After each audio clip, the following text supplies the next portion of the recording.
This is an iHeart podcast. Guaranteed human. This is Tamra Judge from Two Teas in a Pod with Teddy Mellencamp and Tamra Judge. Can we take a moment to talk about Chewy? I get everything for rugby from Chewy. His food, the treats, I'm constantly reordering, the toys he destroys in minutes, even his supplements. And it always shows up fast. Chewy also handles the serious stuff, prescriptions, pet insurance, telehealth vet visits, and they're even rolling out vet clinics across the country. Their 24/7 customer service actually understands dog moms like me and cat moms, bird moms, reptile moms, all of us. And with Chewy's 1-year satisfaction guarantee, trying something new is never stressful. For life with pets, the answer is Chewy. Save $20 on your first order with free shipping at chewpanions.chewy.com/teapod. Joy is essential and it's also elusive. But now there's a new and exciting way to start your journey toward a more joyful existence. Joy 101. It's a new podcast hosted by me, Hoda Kotb. If you're craving inspiration, support, and useful tools to maximize your joy, tune into these candid, uplifting, and moving on-air chats. Listen to Joy 101 on the iHeartRadio app, Apple Podcasts, or wherever you get your podcasts. Welcome to Stuff You Should Know, a production of iHeartRadio.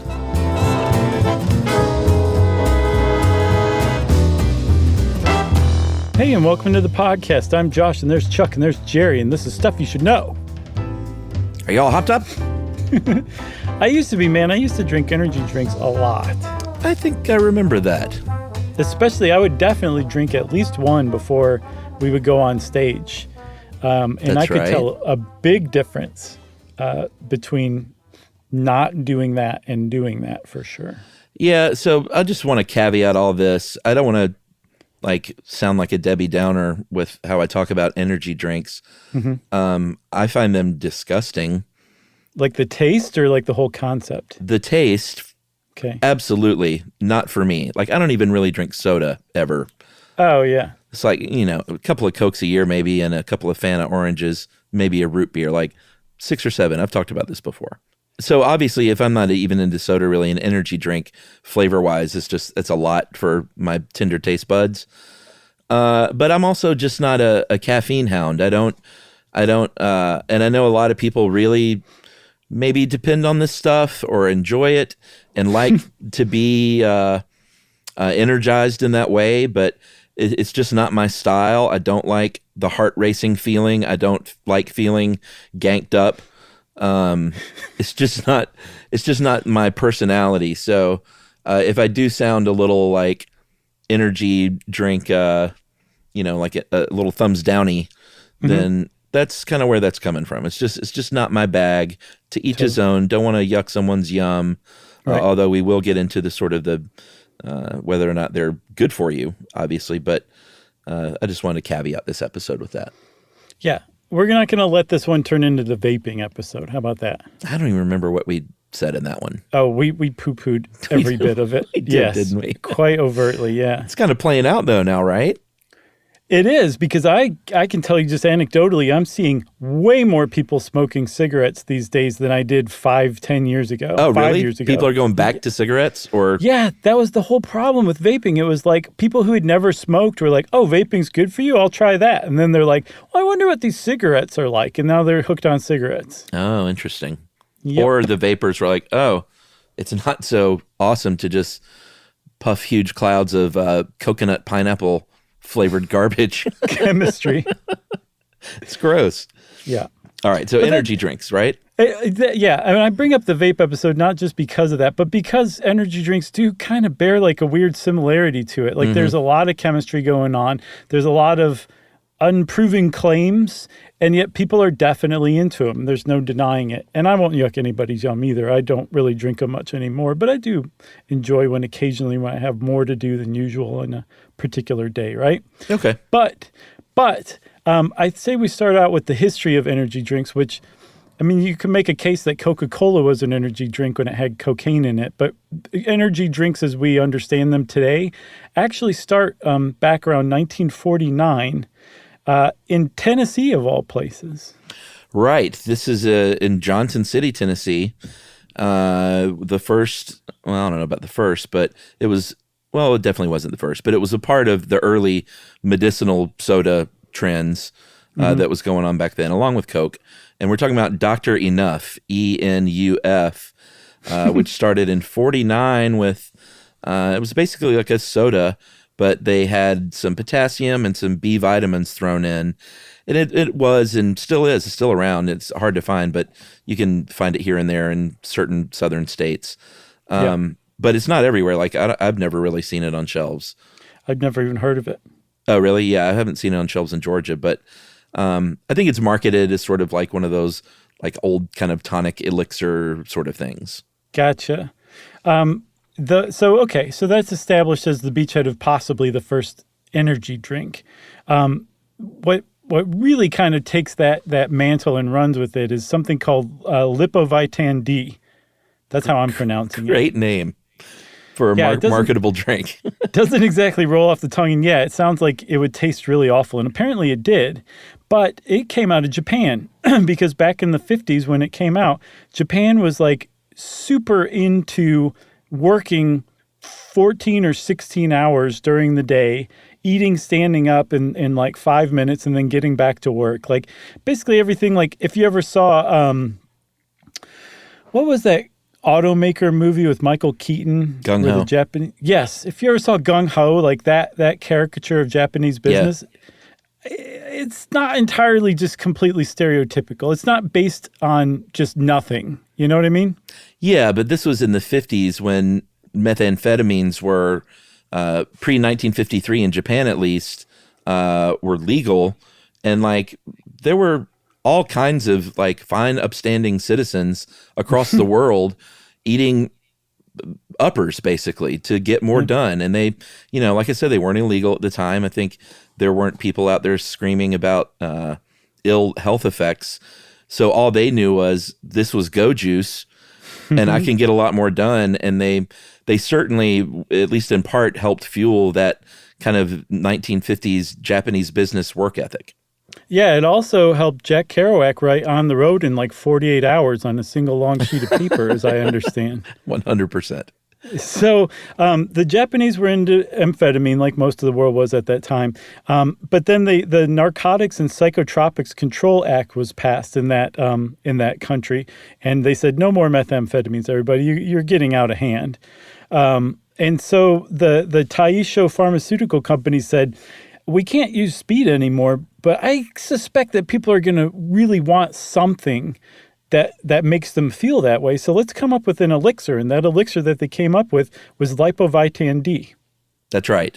And it was initially served as a pill that had something called taurine in it, which is derived originally from ox bile.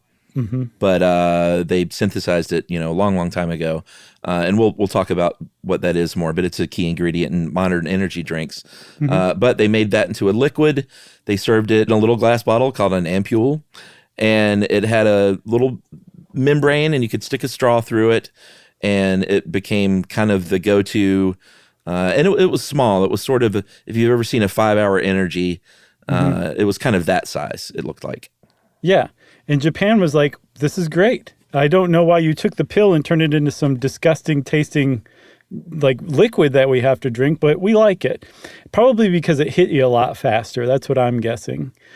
And then there was a guy who was running that company at the time, the Taisho pharmaceutical company that was making Lipovitan D. And he said, you know what? Let's make this tastier. Let's add some flavoring. Let's add more of like a soda feel to it. And that is when it really started to take off. And that is in 1962, what you would consider probably the first modern precursor of a genuine energy drink as we'd recognize them today. Yeah. A couple of decades went by. And then in 1985, Jolt Cola came along, which was invented by a gentleman named C.J. Rapp. It was highly marketed as just a super caffeinated cola. What was the slogan? It was like all the sugar, twice the caffeine. That's right. And it had 72 milligrams of caffeine And I think isn't a Coke somewhere between 50 and 60? Wait, how many milligrams of caffeine? A Jolt had 72. Oh, okay. All right. I thought you said 700 for a second. No, 72, which is, 10 to 20-ish milligrams more than like an average soda, I think, which isn't like a ton. But at the time, he called it Jolt. It had the lightning bolt. And this was at a time in the mid-'80s when less was more in, like, fewer calories, fewer caffeine, like kind of less everything. And so it really swam against the current as far as a kind of a marketing thing. Right. I used to love that stuff. And I don't know if you remember, but we mentioned it before on the show, and they sent us some Jolt. Oh, really? Mm-hmm. I don't remember seeing that. I don't, good. I don't know if I ever even tried it, to be honest. Oh, well, it tastes like cola. That's super sweet and really gets you going. I mean, it's still around, I think, too, right? Yeah, I hadn't seen it in forever, so I was really happy that they sent some. But 84, if you jump back a year, is kind of when, if you think about American-style energy drinks, was the birth of that movement.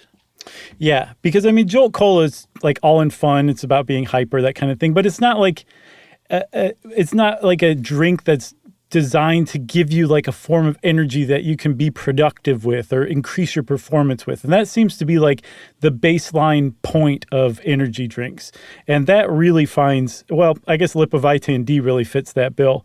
But the one that we would recognize today that started in 84 was found by a German toothpaste marketer named Dietrich Mateschitz. And he was hanging out in Thailand at the time, and he came across a tonic syrup called Krating Daeng. It wasn't that. Like, my context messed up, and I really couldn't see. Like, I wish you could have seen my face, because I'll bet it was hilarious. Oh, man, that was great. Can we leave that in there, that pause? Sure. All right. Krating Daeng. Dang. So what does that mean, Chuck? How about this? Why don't we take a break and we'll talk about a cliffhanger, and we'll tell you what that means right after this.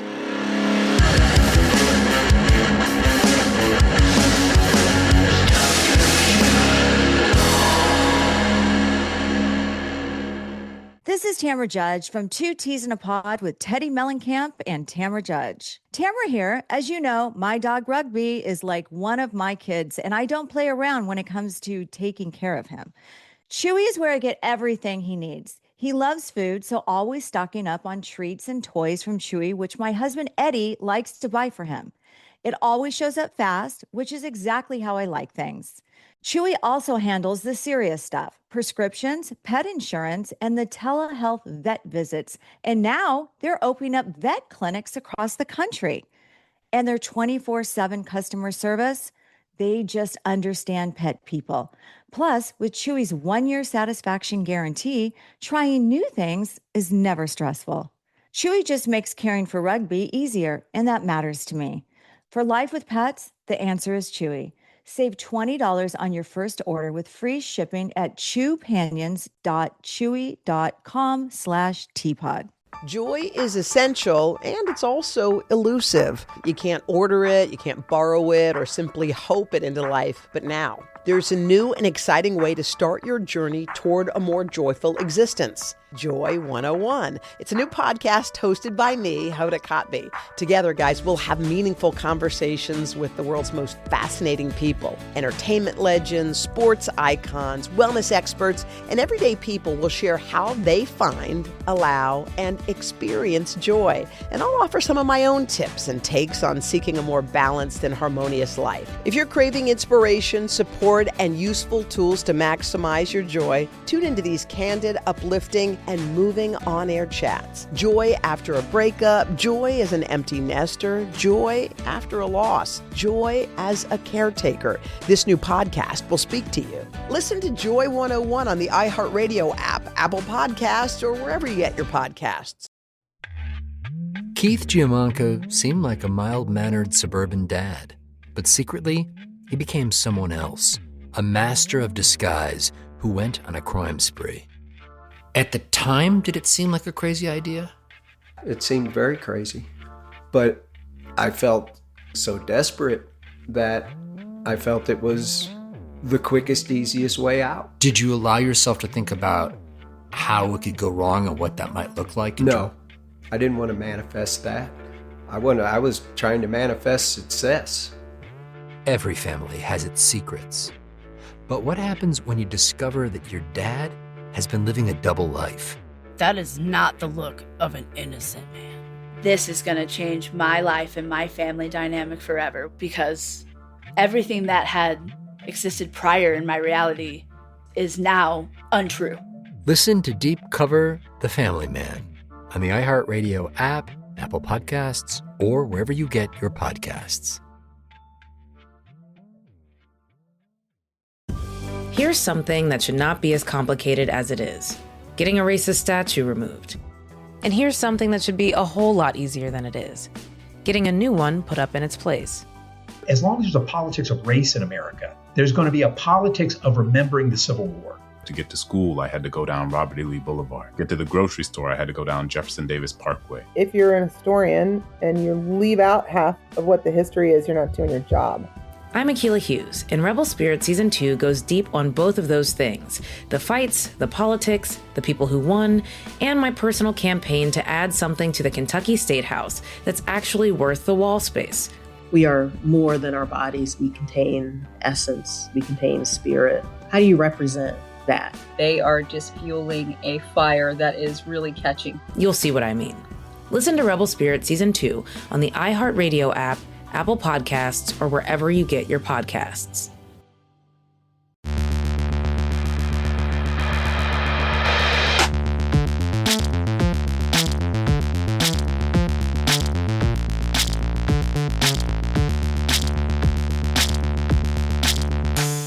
How's your contact? It's fine. I've got this new thing where I'm trying. So I've got, what am I? I'm nearsighted. So I can see things really well close up when I don't have contacts in. And my optometrist split the difference between, farsighted contacts and nearsighted contacts so that I can generally see things close up and I can really see things far away. So okay. I've got like two different powered contacts. And every once in a while, if the paper gets a little too close, it all just gets blurry. That's what happened. Okay. Full disclosure, everybody. I love it. These are the details people want to hear. I don't know about that, but sure.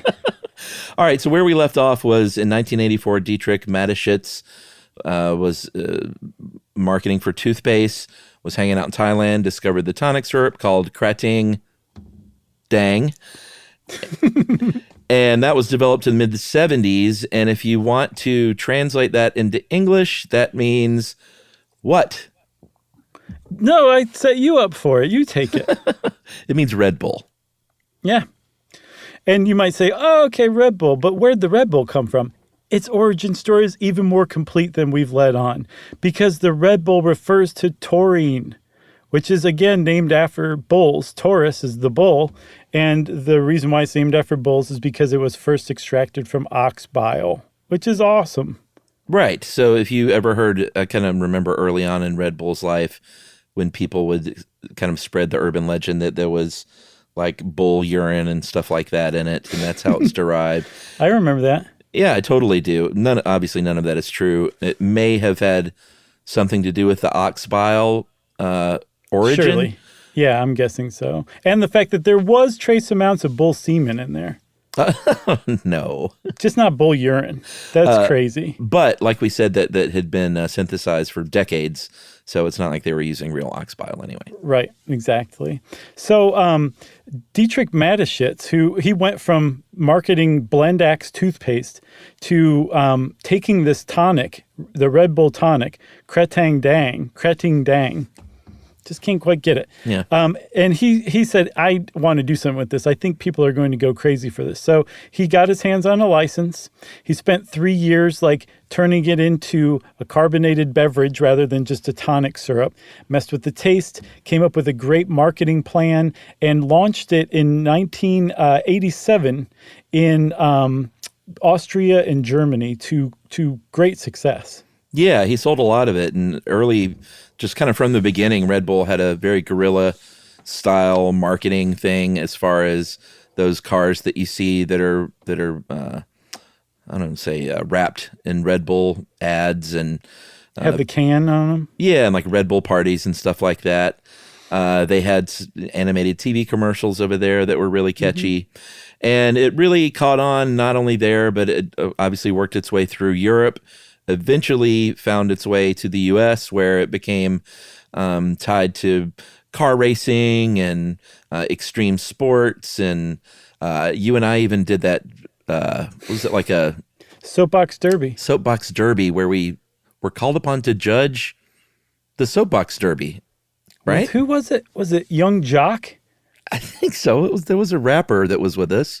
And like a couple other people. Nice guy. Oh, he was great. I don't remember who else was up there, but yeah, that was a weird judges thing. But that was a Red Bull event, and they sponsored a lot of those kind of things. And that was, they were marketing to younger people who, Red Bull gives you wings, and it's sort of like the extreme sports angle. They sponsored that jump, the highest jump from the stratosphere ever done by, oh man, I can't remember the guy's name. I want to say Casper something. Do you remember that? Casper Weinberger? No. He never jumped out of an orbiting satellite like this guy did. Right. Oh yeah, I remember that. Yeah, so that was a Red Bull sponsored thing. That's definitely like up their alley for sure. It's so interesting advertising that if like, oh, you're going to, anything where people have eyeballs on it, they're like, well, can we put our logo on your chest? I guess it makes sense. I mean, I don't know. It does. It's like that guy who, the airline pilot who landed the plane safely in the Hudson and no one died like a few years back. Did they sponsor him? No, he wasn't sponsored, but he took that spotlight and he used it to basically share with the public the plight of like airline pilots and how they're like mistreated. And it's the same thing. It's like a bunch of people are paying attention to you all of a sudden. Are you going to say I'm sponsored by Red Bull, or my colleagues are really being mistreated by the airline companies? Let's do something about it. Right. And I'm not poo-pooing it. Obviously, the irony is not lost on me. I know that's how we make our living. So please save your emails. We're always walking around with Red Bull jackets on, the leather 8-ball Red Bull jackets that we're contractually obligated to wear. But Red Bull was a pretty big success right away, held a lot of the market, like the lion's share of the market share early on in the early 2000s, I think 70 to 90% in 2001 of the market share. And obviously when something is selling 1.5+ billion cans of something a year, people are going to jump on board. And then you got 1, 2, 3, basically 4 other really big players who stuck around. Yeah, Monster, which is a juggernaut. It was actually launched by, that Hansen soda, the all-natural soda? I don't think I do. You've seen it. If you've ever been to a decent deli before, they have Hansen soda along with New York Seltzer and stuff. Yeah. And it's this like little soda brand that just keeps plugging along, but it like touts that it's made of like natural like ingredients. They launched Monster, and they went from, in 2003, a company with $50 million in revenue. They launched Monster energy drink that year, and 8 years later, they were making $1.7 billion in revenue. Wow. Yeah. Yeah, they have about a third of today's market. There's NOS, which I see those signs all over convenience stores, but honestly, I never really paid attention enough to know what it was. But that is an energy drink. It was launched in 2005 by FUZE Fuse, which was bought by Coke. And I think Monster owns them now as well, right? Yeah, so they own the number 2 and number 3 most, I guess, best-selling energy drinks. I've also seen it pronounced Nas. Nas, it probably is. Yeah, but that's how little I know about car racing. Well, I had to look up a video where somebody reviewed it to make sure that's how you say it. So I'm with you. But it's like a nitrous oxide booster, like that part in Black Sheep. Sure. When Chris Farley and David Spade are driving the stolen police car, and they're tailed by real police, and he pushes the nitrous oxide button and just takes off because it injects a bunch of combustion into it and really gets it going. That's basically the premise of this energy drink. Still haven't seen that movie. It's okay. It's pretty good. All right. Then you've got, of course, Rockstar. That was launched in 2001. That is owned by Pepsi. And, you see a trend here with any beverage, any beer. If you're some kind of cool small brand that's selling a lot of stuff, one of the big dogs will come along and gobble you up pretty quickly. And I think that's the goal for a lot of these companies. Is like a big payday. Sure. Apparently, Rockstar is kind of going down in the market, right? Yeah, year by year. Sad. Apparently, it's a discount energy drink. It's about half the price of Monster, but they have a very limited amount of flavors. Okay. And I think that's the way you make money in that biz, is like having 50 million flavors. Half the price, half the flavor. Right. That's their logo. That used to be mine. I used to like Rockstar a lot. And it was like, it just wasn't nearly as like noxious as some of the other ones are. Okay. But yeah, it's fine. And then you've got your Plus you can't beat the price. Then you got your 5-hour energy. That's the one I mentioned earlier. You will see these little guys. It's like a shot basically by the cash register area because they're not refrigerated. And they were launched in 2004 by Living Essentials. And this was kind of harkens back a little more to those Asian elixir tonics that were sold in the early days in the 60s. Right. And one reason that the big guys, the big players in the soda market started buying up energy drinks, smaller companies, is because their own attempts at them were almost across the board failures. Coke Energy was probably the longest lasting one, and they just announced, I think this past year, that they were going to stop making it. I never even heard of it. You could have very easily looked past it. It was like a thin can that if you weren't looking for an energy drink, you could have gone your whole life without knowing it existed. Vault, which I was sad to see that go. I used to love that stuff, but it was a little more along the lines of like Jolt's vibe than like an energy drink vibe. Okay. Do you remember that stuff? That used to fuel me in the early days of recording. Yeah, I remember Vault. Okay. I don't remember Pepsi's Josta. Never heard of that. Me either. And I don't remember Nelly, the rapper Nelly had Pimp Juice. I don't remember that. No. And I mean, there's plenty others too, Chuck. There's more than you can shake a stick at. Apparently in 2006 and 2007, 200 new brands were introduced. And there's tons of different brands. And some of them are kind of like still tapping into that early like extreme vibe. Like there's one called Redline Extreme. Then the others are like kind of like going after niche markets. One's called Nerd Focus. And then Sunny D has gotten into it with their Rise, RYSE energy drink. I can't believe there's not a Z in that. There's not. I think they were satisfied with the Y instead of the I. Like you can't bastardize two letters. Exactly. They're like, we're Sunny D. We can only go so far. And then also there's Bang. I think there's people who are energy drink fans who are screaming at us right now. You can't not mention Bang, at least if we're going to buzz market all these guys. Sure. What about Muscle Buzz? That's a good one. Is that for real or are you making that up? I just made it up.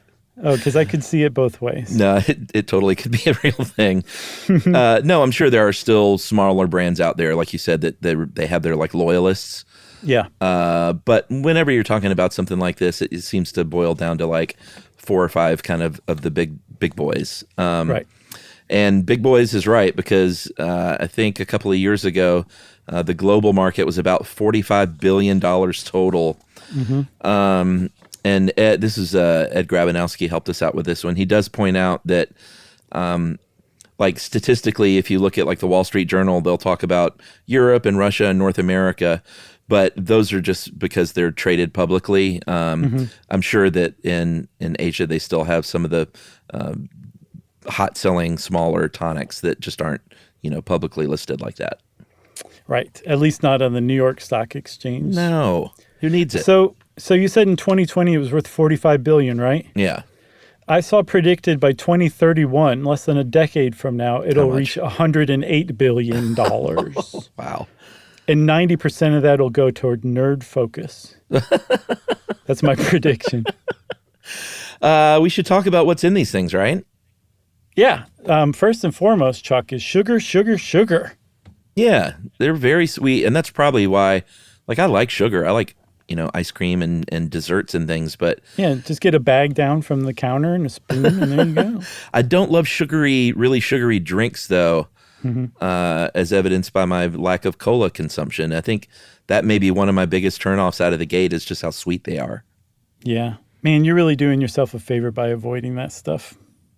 I mean, I already have a weight problem. Can you imagine if I drank like 6 or 8 sodas a day? That's I like wouldn't be around. That's the easiest way to drop a bunch of weight if that's what you're looking for, is dropping, like quitting soda. And apparently also, this is, I can't back this up with any study, but anecdotally speaking, zero sugar or diet is just as bad, if not worse somehow, that we don't fully understand yet. Yeah, Emily used to be a Diet Coke fiend and totally gave it up probably, I don't know, 6 or 8 years ago. Oh, good for her. And noticed a big difference in her life, you know? Yeah, I believe it. So sugar-wise, a 16-ounce energy drink has about 50 to 60 grams of sugar. That's a lot. That is a lot. If you look at the same size Coke, has about 39. So this is, upwards of 20 plus grams of sugar more than in a Coke. Yeah. So they're very sweet. What's interesting is like the I guess the taste of them. Some of them you're like, this is really sweet. But like Red Bull, for example, has a ton of sugar in it. But that's not the thing that you notice. That's not the chief part of like the taste or the mouthfeel. It's something different, but there's a ton of sugar in there. And sugar, the reason why there's a lot of sugar in there is because, carbohydrates like sugar that are easily broken down do provide you energy. That's one of the things that they do. And so energy drinks have said, well, we'll just put a ton of sugar in here to start. Yeah. And honestly, Red Bull is the only one I've ever even tasted. And as soon as I did, I was like, this is not for me. So I've never even had any of the other ones. The other ones can be really sweet and not really like Red Bull at all, yeah. Caffeine is the next huge ingredient. Obviously, all of these are going to have at least 150 grams of caffeine, which sounds like a lot, and it is. But I think, I mean, how much is a large coffee has usually more than 300, right? Not a large chunk. A grande has 310. Is grande the large or the medium? It's the medium. Okay. Yeah, there's tall, grande, and venti. Right. Big one. But yeah, so it's like, of course, coffee has a bunch in it, but a 16-ounce soda has like 50 to 60 grams of it, right?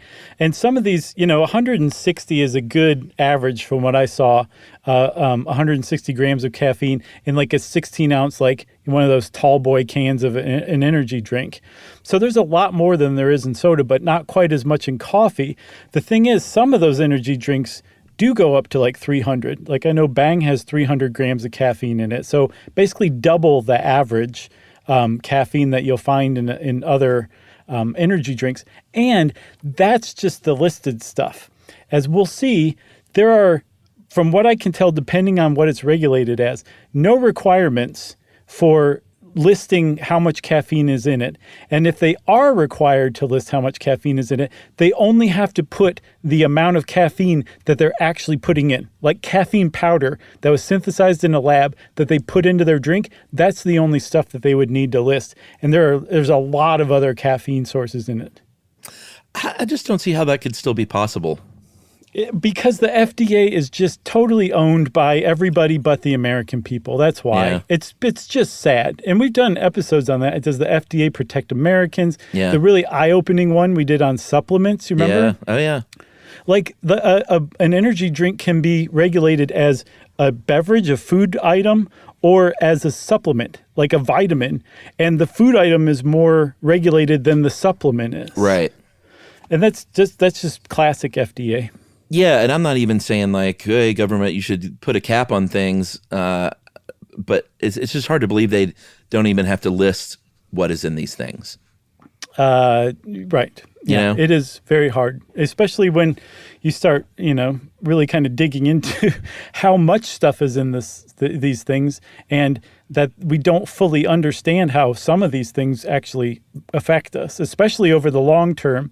And again, some people drink 3, 4, 5 energy drinks a day, every day, and have for years. So really anything, we should be studying those people. Like a gaggle of scientists should be following them around, just taking notes like every day on them. Yeah, put on your speed skates. Right, yeah, exactly. Rocket skates is more like it. Am I right? Yeah, we tried to follow them around, but we couldn't catch up. They were on too much Sunny D rise. Taurine, of course, is still in there, like we mentioned. How much do you want to get into taurine? I'd like to talk about it a little bit. All right. Hit it. Go ahead. Well, like we said, we've been synthesizing it from the ox bile for many years now. Mm-hmm. Human beings can actually synthesize it to some degree, right? Yeah. So it's not an essential nutrient for us, but we do need more, I think, than we produce. So we get it from other sources like meat and fish and stuff like that. And the synthesized version of it, like that you would take as a supplement, has been used in Japan. They use it to treat congenital heart disease. They've shown that it treats metabolic diseases, inflammatory diseases like arthritis, and it does have an effect on human performance, like endurance of elite athletes. Given taurine, show like a difference in how well they perform. By itself, though, right? Yes. Yeah. Like you can take supplements of it. And there's usually about 2,000 milligrams of taurine in an energy drink. And that is a high dose of taurine. And we do know from study that taurine does have generally positive effects on humans. But again, that's a really high dose, and we don't know how much, a dose like that multiple times a day, every day will affect you. Yeah, and then how it interacts with caffeine and sugar and all the other things, right? Right, exactly, because that's the point of an energy drink. All this stuff taken separately can affect you. We don't really understand how they interact and work together to affect you. That's the big question mark. Yeah. B vitamins are still in a lot of these energy drinks, just like they were with that initial Japanese elixir. Mm-hmm. B vitamins are can be really good for your body for sure. But we, again, combine with all the sugar, we don't know like what kind of effect, a lot of the kind of remaining ingredients, we don't know what kind of effect it might have when it comes to like ginseng and antioxidants and B vitamins and things that they kind of tout as being, good for you. We don't know what kind of effect they have in an energy drink. There's another one that is pretty much in every single energy drink you'll ever find. It's called guarana. And guarana, I do want to talk a little bit more about too, Chuck. So it's a climbing plant native to the Amazon, right? Mm-hmm. It's a traditional medicine there. And it's been used to treat things like fatigue, depression. Like it is an active molecule that like affects human beings. And one of the things that it does to affect us is it has like 4 times the caffeine that coffee beans do. And it also acts as somehow there's some other part of it that acts as a booster to that caffeine. So like some component of guarana interacts with the caffeine in it to boost it, and then would also ostensibly interact with all the other caffeine that you find floating around in an energy drink. So it actually has boosting properties. And more to the point, that 300 or 160 grams of caffeine that's listed on the label, that doesn't include the guarana, which again has 4 times the caffeine of coffee beans. So you really have zero idea how much caffeine you're ingesting, whether higher or lower, according to the label, because of things like that, because it's considered an herbal supplement and you don't have to list a darn thing that's associated with that herbal supplement in the United States. That's right. So that was one of the sort of, not mystery additions, but just one of the extra caffeine additions. Yeah, and again, it really does have an effect on us. We just haven't studied it closely enough to know to predict stuff. All right, another break, yes? I'm ready for one. All right, well, we kind of been hinting around at this, but we'll talk about whether or not the energy drinks are actually bad for you or even dangerous right after this.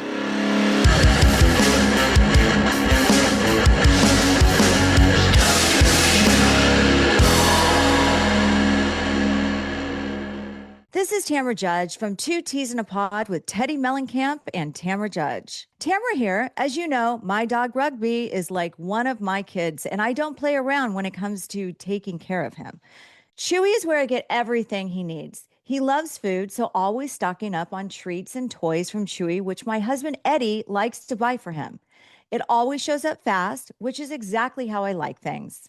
Chewy also handles the serious stuff, prescriptions, pet insurance, and the telehealth vet visits. And now they're opening up vet clinics across the country. And their 24/7 customer service, they just understand pet people. Plus, with Chewy's 1-year satisfaction guarantee, trying new things is never stressful. Chewy just makes caring for Rugby easier, and that matters to me. For life with pets, the answer is Chewy. Save $20 on your first order with free shipping at chewpanions.chewy.com/teapot. Joy is essential, and it's also elusive. You can't order it, you can't borrow it, or simply hope it into life. But now, there's a new and exciting way to start your journey toward a more joyful existence. Joy 101. It's a new podcast hosted by me, Hoda Kotb. Together, guys, we'll have meaningful conversations with the world's most fascinating people. Entertainment legends, sports icons, wellness experts, and everyday people will share how they find, allow, and experience joy. And I'll offer some of my own tips and takes on seeking a more balanced and harmonious life. If you're craving inspiration, support, and useful tools to maximize your joy, tune into these candid, uplifting, and moving on-air chats. Joy after a breakup, joy as an empty nester, joy after a loss, joy as a caretaker. This new podcast will speak to you. Listen to Joy 101 on the iHeartRadio app, Apple Podcasts, or wherever you get your podcasts. June is Black Music Month, and on the Drink Champs podcast, we're speaking with the hottest names in the culture, like Sway Lee. Do you realize how legendary you are? I appreciate that. I be seeing it, but I'm like, man, I still got like so much more to do. Like Prince, he dropped like 30 albums. We dropped like 5 right now. Like, that's the rate we gotta be going. Yeah, that's a good attitude. You'll also hear stories from industry legends and hip-hop pioneers like Fab Five Freddy. I directed one of Nas's early videos. Which one? One Love. Wow. Yes. I literally filmed in his apartment in Queensbridge. Wow. His moms was still up in that apartment. Nas was just beginning to take off. His pops used to live near me in Harlem. His dad introduced him to a whole lot of, conscious stuff, and he made a young prodigy. No matter the era, Drink Champs brings you the biggest names and the most unfiltered conversations. Listen to Drink Champs from the Black Effect Podcast Network on the iHeartRadio app, Apple Podcasts, or wherever you get your podcasts. Keith Giamanco seemed like a mild-mannered suburban dad, but secretly, he became someone else, a master of disguise who went on a crime spree. At the time, did it seem like a crazy idea? It seemed very crazy, but I felt so desperate that I felt it was the quickest, easiest way out. Did you allow yourself to think about how it could go wrong and what that might look like? No, I didn't want to manifest that. I was trying to manifest success. Every family has its secrets. But what happens when you discover that your dad has been living a double life? That is not the look of an innocent man. This is going to change my life and my family dynamic forever, because everything that had existed prior in my reality is now untrue. Listen to Deep Cover The Family Man on the iHeartRadio app, Apple Podcasts, or wherever you get your podcasts.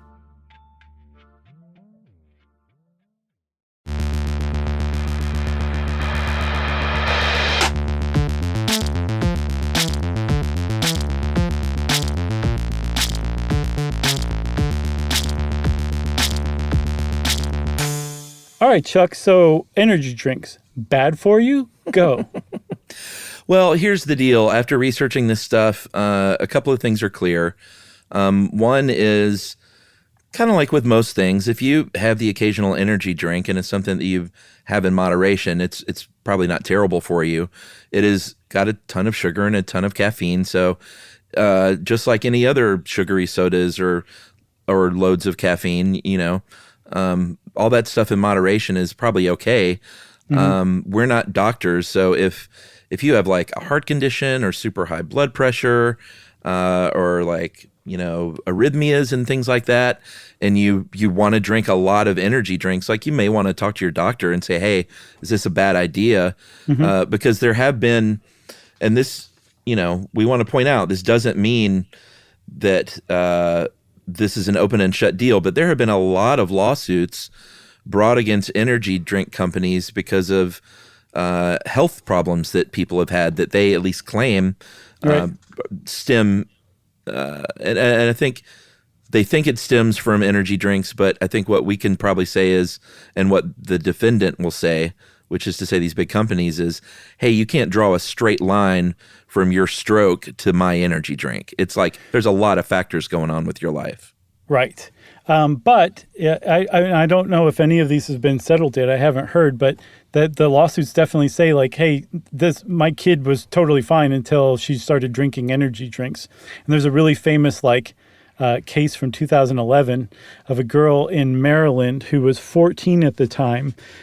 Her name was Anai Fournier, either one. She was 14 at the time. She drank 2 24-ounce cans of Monster in a single day and died of cardiac arrest. And she did have an existing condition, a heart condition, but it's not normally a fatal heart condition. And like her parents are like, your energy drink killed our kid from drinking 2 of them in a single day. And there are, it's not like there's tons of stuff like that, but I have not seen any lawsuits of somebody dropping dead from drinking 2 Pepsis in a day or even 6 Pepsis in a day. So it is remarkable and noteworthy that people have suffered some serious health setbacks from drinking energy drinks, or at the very least around the time that they drank energy drinks.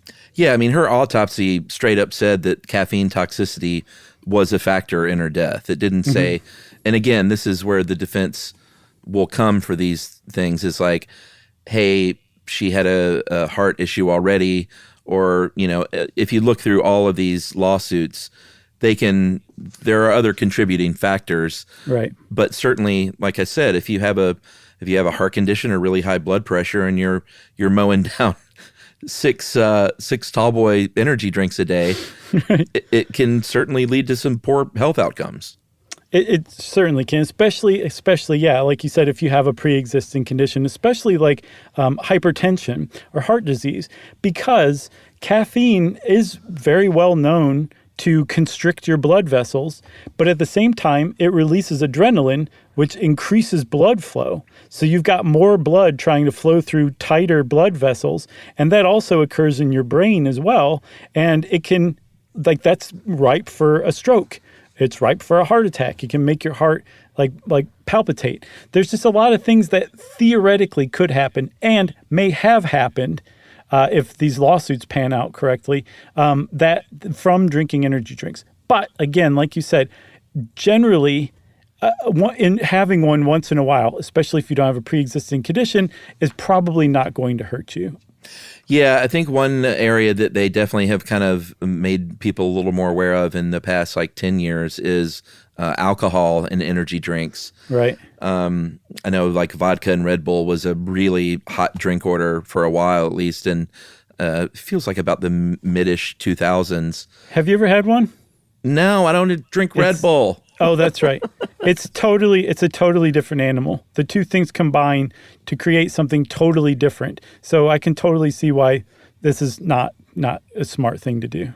Yeah, I mean, you've got 2 opposing factors. You have something dulling your senses combined with an upper, basically, and that can lead to all sorts of problems. Certainly with decision making, whether or not you think you can drive and things like that. I think most people who enjoy those drinks will tell you that's exactly why I drink them, is because the upper in the energy drink does combat the sluggishness of the alcohol. Right. If you're out, kind of partying on the dance floor or something like that. That was so square. Partying on the dance floor.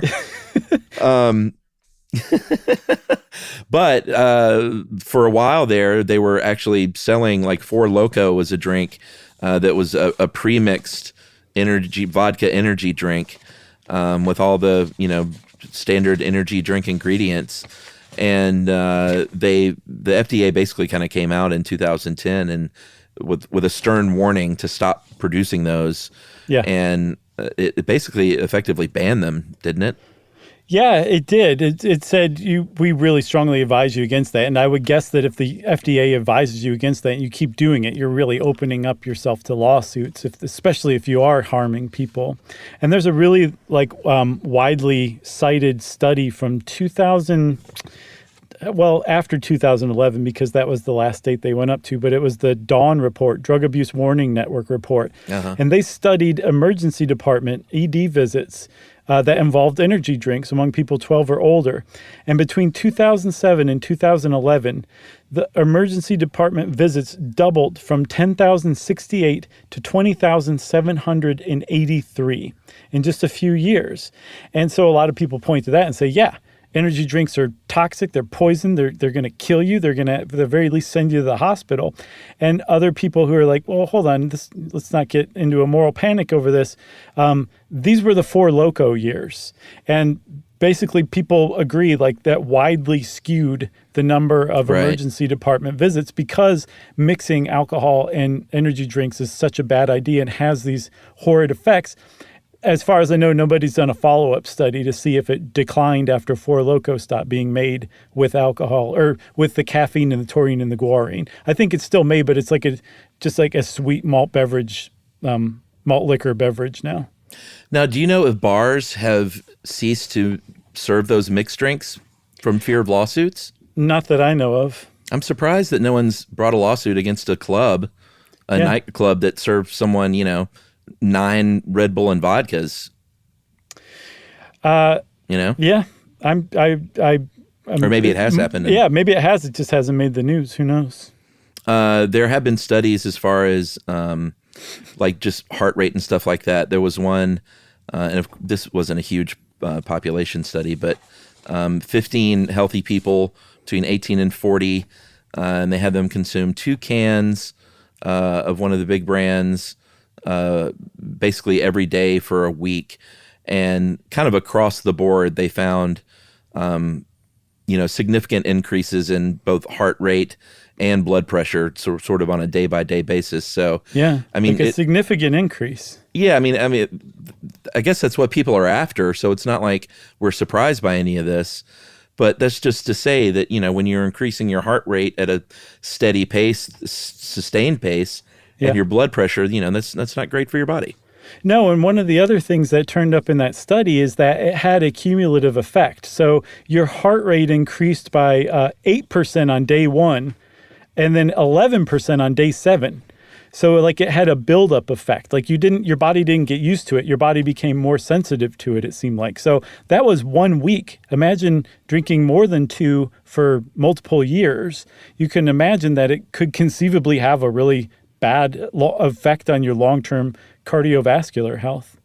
Yeah, but you also did find some studies that sort of showed that they can increase your mental performance, right? And focus. Well, Red Bull specifically has been found from studies, possibly supported by the Red Bull Institute of Science and stuff, that Red Bull improves attention, concentration, memory, driving quality, reduced variation in speed while you're driving, less mental strain in prolonged driving, which is 4 hours, and faster motor reaction time.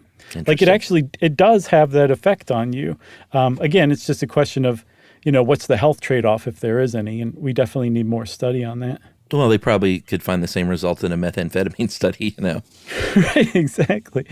What is it? Benny's? If you take some Benny's, you probably do the same. Was it Benny's? Man, we were just so square today. So yeah, you take some Benny's and you go get down on the dance floor. But the real question, though, my friend, is Monster energy drink a satanic drink? I have a love-hate with the internet, don't you? Well, that's sort of one of those dumb internet urban legends, right? Is that it's like a 666 thing? Yeah, because if you've ever seen the Monster logo, it's like claw scratches that form the M, but they're clearly 3 separate scratches. And some people said, hey, that looks like the Hebrew Vav, a Hebrew letter that represents 6, the number 6. And there's 3 claws. So clearly this is just saying 666 right in our face.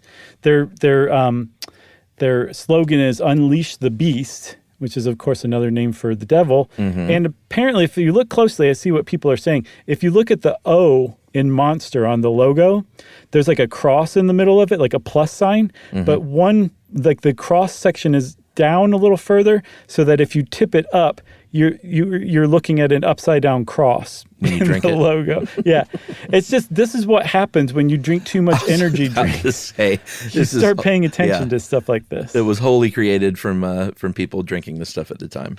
That's right. It's funny So though. I would say, Chuck, jury's out, wouldn't you? Not on whether Monster's satanic or not, but on whether energy drinks are bad for you or not. Yeah, they're not for me, but I mean, I think any, like, you don't want to drink 6 sodas a day. Right. You know? They say it's all in moderation. That's the key to life. You don't want to drink 6 Coke Zeros a day. No, you really don't. That's and also, don't drink 6 anything a day, except water. And if you are, take the time and respect yourself enough to go look up and see, like, if anyone studied what all that stuff's going to do to you, and then make a more informed decision rather than just be like, I like this. Yeah, but we're not doctors. That's just our suggestion. Yes. Got anything agreed. else? I got nothing else. Well, since Chuck said he's got nothing else, then obviously it's time for listener mail. I'm just going to call this a nice letter of appreciation from a nice fella. Okay. Hey guys, my name is Jonathan Bednar, and I just wanted to thank you on the tremendous job that you and your team do. I operate heavy machinery all day, which seems fun, but it can be rather monotonous and boring. And your podcast really gets me through the day. Whenever discussions of the podcast come up with my friends or family, I make sure to hype stuff you should know as much as possible.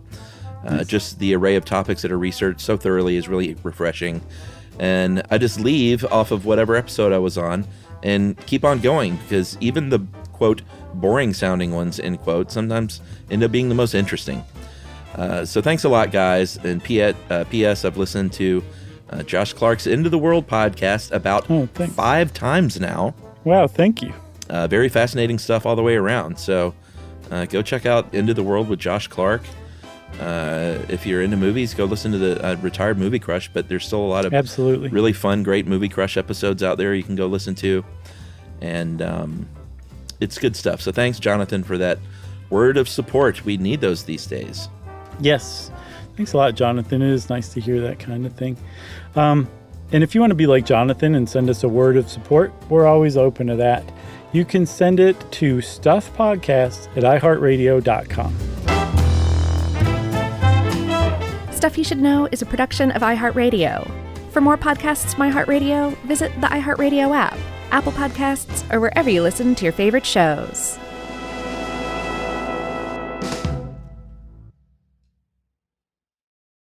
This is Tamara Judge from Two Teas in a Pod with Teddy Mellencamp and Tamara Judge. Tamara here. As you know, my dog Rugby is like one of my kids, and I don't play around when it comes to taking care of him. Chewy is where I get everything he needs. He loves food, so always stocking up on treats and toys from Chewy, which my husband Eddie likes to buy for him. It always shows up fast, which is exactly how I like things. Chewy also handles the serious stuff, prescriptions, pet insurance, and the telehealth vet visits. And now they're opening up vet clinics across the country. And their 24/7 customer service, they just understand pet people.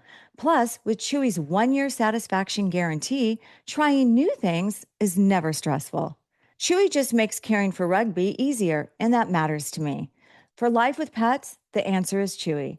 Save $20 on your first order with free shipping at chewpanions.chewy.com/teapod. Joy is essential, and it's also elusive. But now, there's a new and exciting way to start your journey toward a more joyful existence. Joy 101. It's a new podcast hosted by me, Hoda Kotb. If you're craving inspiration, support, and useful tools to maximize your joy, tune into these candid, uplifting, and moving on-air chats. Listen to Joy 101 on the iHeartRadio app, Apple Podcasts, or wherever you get your podcasts. This is an iHeart podcast. Guaranteed human.